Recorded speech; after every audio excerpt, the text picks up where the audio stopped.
creepy man from the gas station followed us. I'm a 24-year-old male, and this happened to me a few years ago when I was around 21.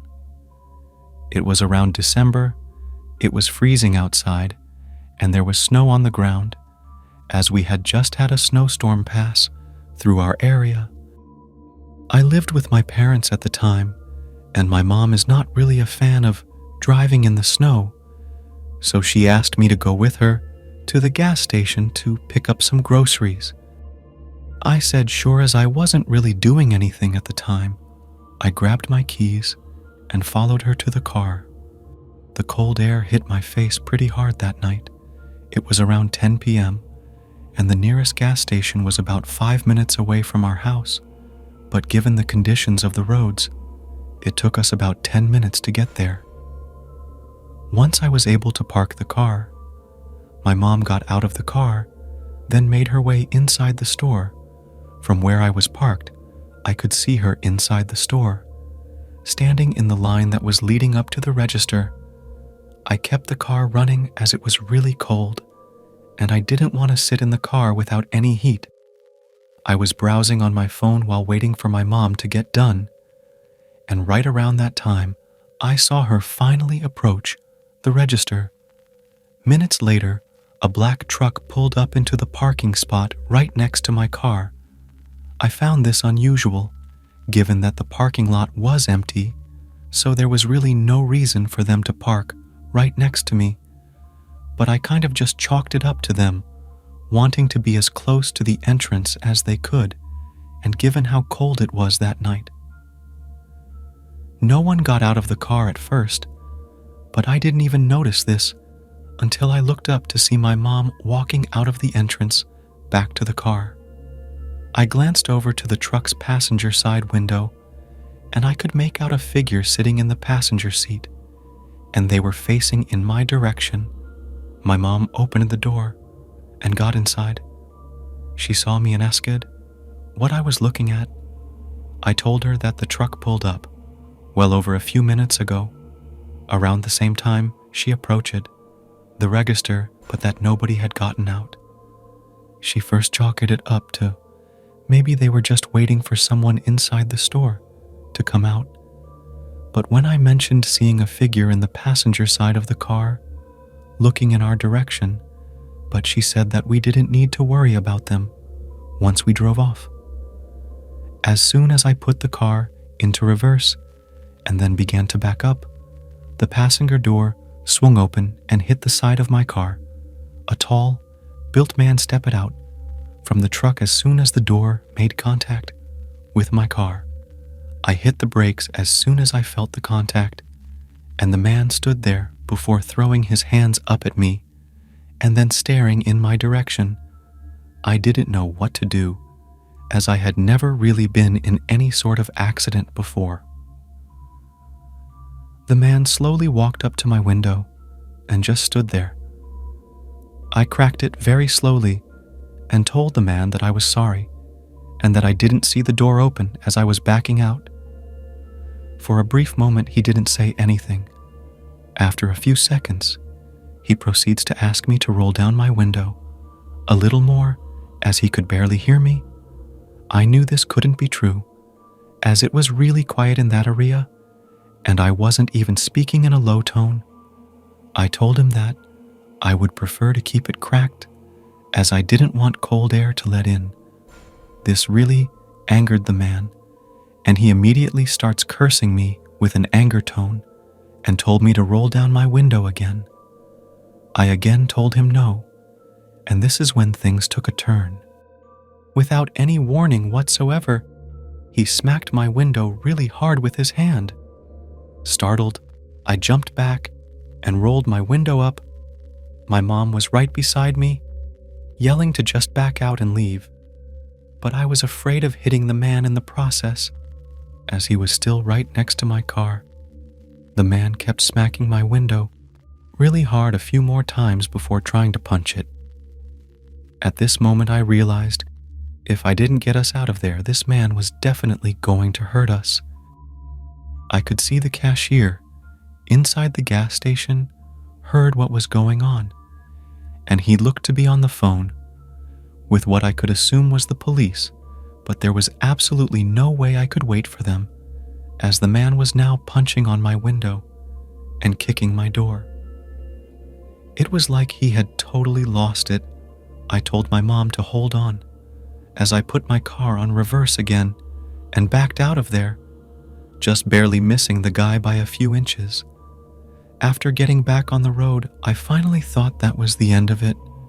But as we made our way down the road to a stoplight, I was able to see headlights that were fast approaching from behind the car, and once it was close enough behind us, I could then see it was the same truck from the gas station.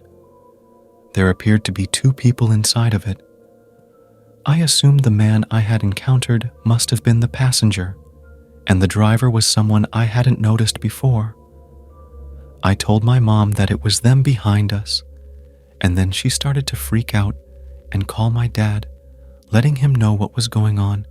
We still probably about 10 minutes away from our house, given the road's conditions, but I knew that there was no way I could get us back to our house in that amount of time before these guys try to ram us off the road or whatever else they had planned for us. My dad told my mom for us to attempt to head back towards our house, and that he would try and meet us halfway in his truck.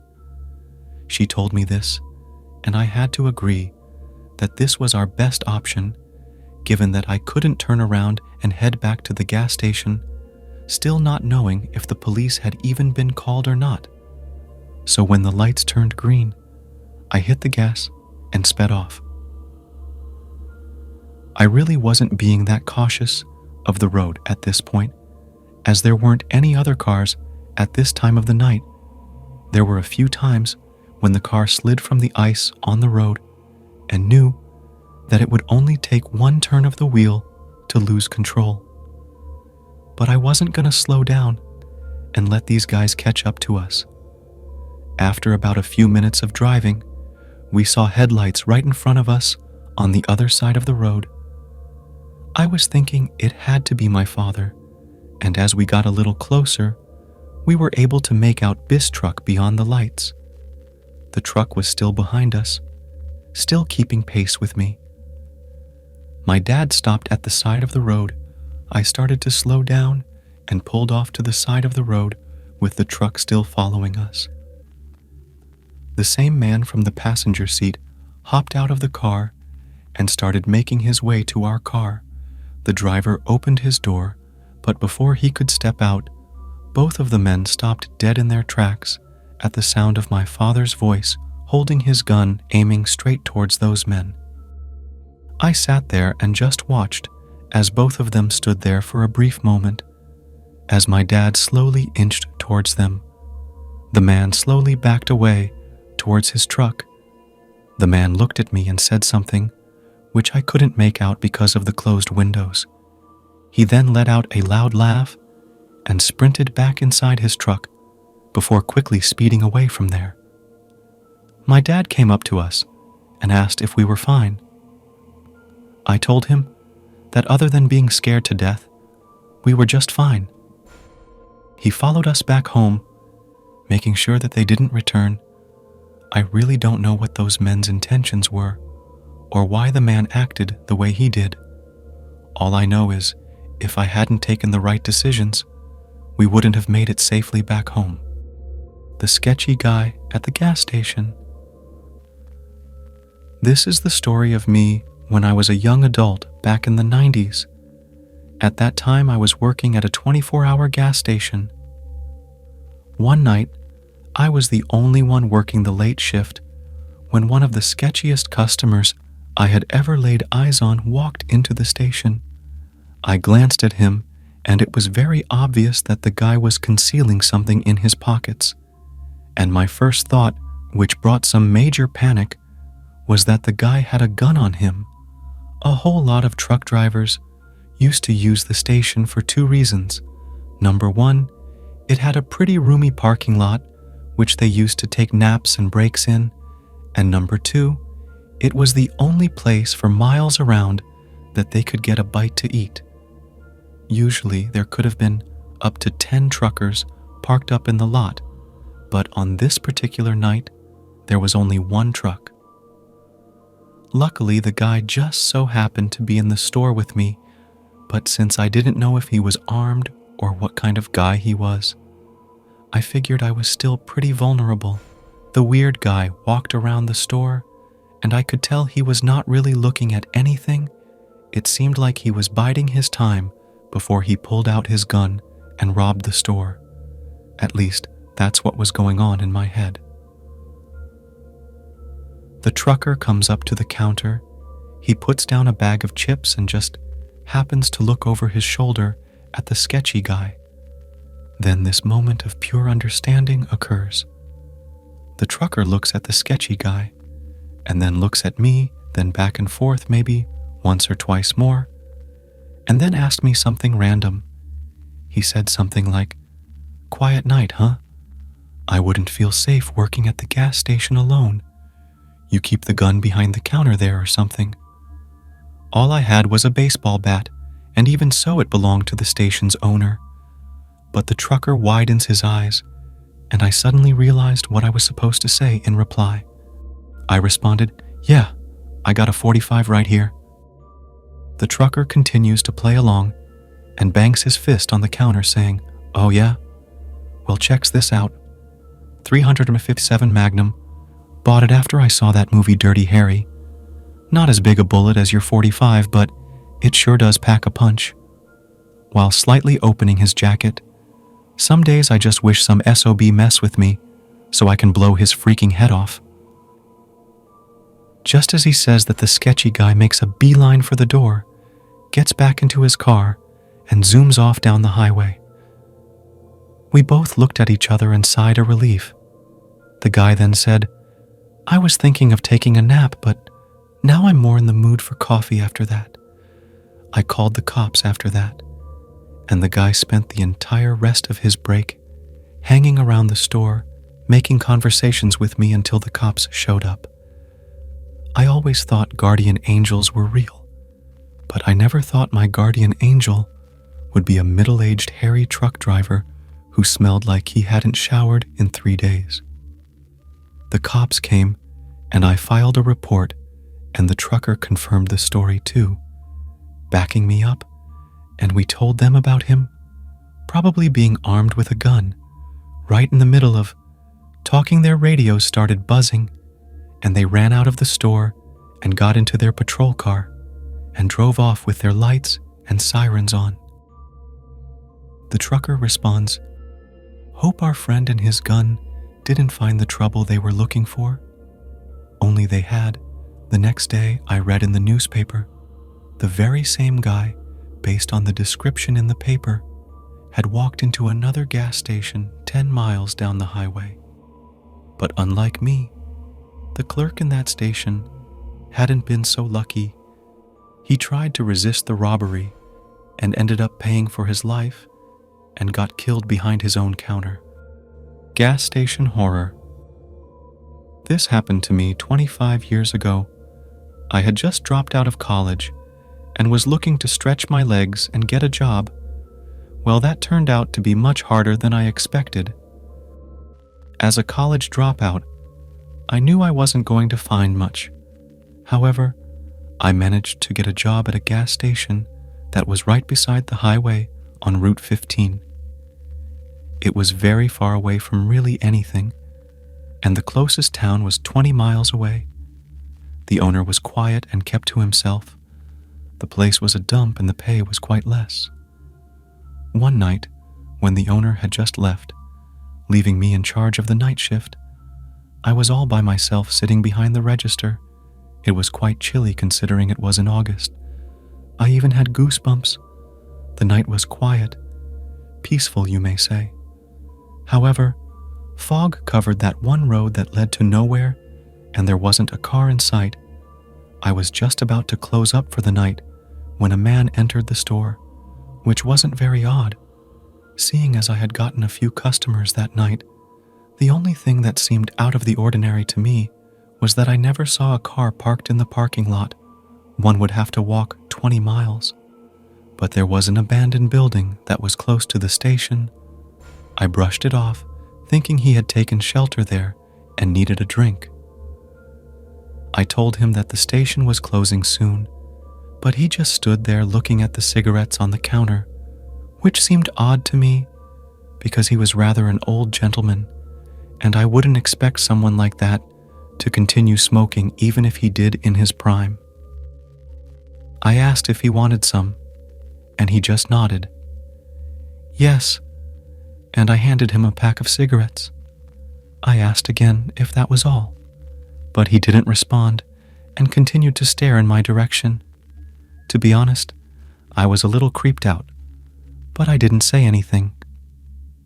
However, instead of paying, he turned around and started walking towards the door. I tried to gather his attention, but he didn't respond to me. He opened the door to go outside, and I followed him from behind. I felt a chill when I did. He began to walk towards the street, but I didn't go after him. The reason I didn't follow him was because a car was coming his way. I yelled out, "One more time, sir, look out!" But he continued walking slower than before, and then stopped right in the middle of the road. He turned around and looked right at me. He slowly put out his hand, with the car coming closer and closer towards him. He then pointed his finger at me. I had no time to react to that, because a few seconds later, the car sped up and rammed him down. I closed my eyes tightly, thinking I had just witnessed an accident. I opened them after a few seconds, expecting the old man in front of me, but no one was there. In fact, I didn't even see any car in the distance. All that remained was a pack of cigarettes that sat there on the streets, which spooked me right out, and I couldn't believe what I had just witnessed. My hands became cold and sweaty. It was pure terror I had felt that night. I knew no one would believe my story, so I closed up the station and went home. I slept with the lights on that night, and in the middle of the night, around 12, I believe, I got a call from the owner's son. He told me that the owner of the gas station had passed away. I thought that was very unfortunate, as he was rather nice to me. However, I would never forget these words. He told me that the owner had died in a car accident. Some random pedestrian walked in front of his car on the highway, causing him to swerve into the ditch. The owner's son took possession of the station and decided to close it down. I eventually went back to New York and continued my studies, and a few years later became a psychiatrist. I have never spoken of that day since it occurred, and I don't think I ever will. I almost got killed at a gas station. When I was about 14 years old, Mai and I took a road trip to Nevada to visit my uncle. It was already dark outside. As we were driving along the dark road, we spotted a gas station up ahead and decided to stop there. When we made it to the gas station, he asked me to go pay for the gas and get some snacks that I wanted. I agreed and stepped out of the car with a few bucks. As I got out, I could feel it was quiet around. It was pretty weird, but we were in the middle of the road now, so I guess it was not that of a weird thing. I entered the building and went up to the counter. There was a man behind it staring at me as I approached him. At first, he looked a little shocked to see me, like I interrupted or bothered him for some reason, and soon I could realize that his appearance looked kind of creepy. He was a skinny man with black greasy hair and worn-out clothing. He had dark circles that were very prominent because of his pale skin. He didn't say those common sentences like hello, welcome, or how is your day. He just stared at me with his big beady eyes. I picked up some snacks, put the money on the slid, and just waited for him to take it. Then he started laughing and said, "Hey kid, you know what? I'm not the one who works here. I didn't get what he was talking about. I slowly gazed behind the counter, and then I saw a body lying down there. I was absolutely in shock, and I was positive that he must have noticed it, because it was the exact moment. He stopped laughing. I screamed at the top of my lungs and sprinted towards the door. He turned the corner of the counter and started to follow my back. I was much quicker than him, and when my dad saw me come running towards him, but he couldn't ask what happened, as he saw the man chasing me, he must have figured out, and we both got inside our car and locked the car. He started banging on the car's door and yelled, "Let me in." I burst out crying, and my dad told me to get in the back seat immediately. I jumped back there, and as I saw a knife in his hand, I cried even harder. A loud banging sound from outside kept getting louder and louder. I could hear him punching the window, and I kept thinking he would break in any minute now and kill us both. I hid under the seat, and after that, I blacked out. When I woke up again, I could see the police lights were everywhere. I got outside the car and saw my dad talking to the police officer. Unfortunately, the man escaped when he heard the police sirens approaching. With the help of our description, they found out that the man was on the loose from the police because he had committed multiple robberies and murders in the past, and he was the one who had killed the employee of the gas station right before when my dad pulled up the car. After that, we made it to my uncle's place, but I never went on long road trips again. I witnessed a murder. My name is Kenneth. I am 23 years old, and I love to visit different places around my country. As I live in the south of Belgium, I decided to go north around 600 kilometers away from me. It was around 3 p.m. when I started my journey, and I was still on my way. When it was 7, it was the winter season, so it got dark fast. I got hungry while I was driving, so I tried to find the nearest gas station. After about 20 minutes, I found one that had dim lights and seemed very old. It had a creepy vibe to it, but I still went into the store. While buying some snacks and drinks, I felt like I had to go to the bathroom. I asked the man at the counter if there were any bathrooms nearby, and he told me where to go. I was on my way to the bathroom when I heard screams coming from the bathroom. Confused, I stood there for a while and saw a body being thrown out of the bathroom, which looked like a bloody mess. That was all I could see from that distance. Then I saw someone walk out of the bathroom when I hid behind the nearby wall and peeped from behind it. A man in his mid-30s dragged the body out of the bathroom. I could tell he was in a very awful condition, as he had markings all over his face. He had a knife in his pocket, and his clothes were covered in mud and blood and were all worn out, like he had never changed them. When he was done dragging the body behind the wall, he started to walk towards where my car was, which was my only escape. I was terrified to approach my car, as I knew I wouldn't make it, but luckily I hid behind a pillar and he went away. My heart was beating like crazy and my legs were shivering. After making sure that no one was around, I ran to my car. I immediately started my car and stepped on the gas. When I got quite far from the gas station, I spotted a church and stopped my car there. I ran inside and found a nun inside the church.